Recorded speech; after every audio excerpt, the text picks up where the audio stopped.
જય માતાજી, જય શ્રી કૃષ્ણ। તો આજે સવારે વહેલા આપણે નીકળી ગયા હતા હિંમતનગર જવા માટે। હિંમતનગરથી આપણે આવી ગયા વડોદરા। પાણી પીને થોડી વાર બહારનું બેકગ્રાઉન્ડ જોયું। બાર હરકા કર્યા, તૈયાર થઈને હીરો જેવા થઈ ગયા આપણે। હીરો જેવા ને એટલામાં તો આપણા ભાઈનો ફોન આવ્યો। ભાઈ જતા ચા લઈને આપણે ચા પીધી। અંગાત લાવ્યા હતા બિસ્કુટ, ચા બિસ્કિટને ખાધા આપણે।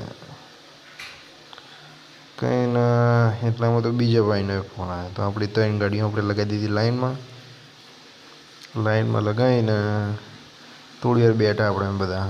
બપોરે ખાઈને ઊંઘી જાય થોડી વાર, એટલામાં તો થોડી વારમાં સાહેબનો ફોન આવ્યો। એટલે આપણે પેટ્રોલ ભરાવી દીધું। પેટ્રોલ ભરાવીને આપણે મૂક્યા સરને ઘરે સરને ઉતારીને આપણે જવાનું હતું આપણે મહેસાણા ઘરે। રાતના વાગી ગયા હતા 12। જય માતાજી, જય શ્રી કૃષ્ણ। કેવું લાગ્યું આપણો બ્લોગ?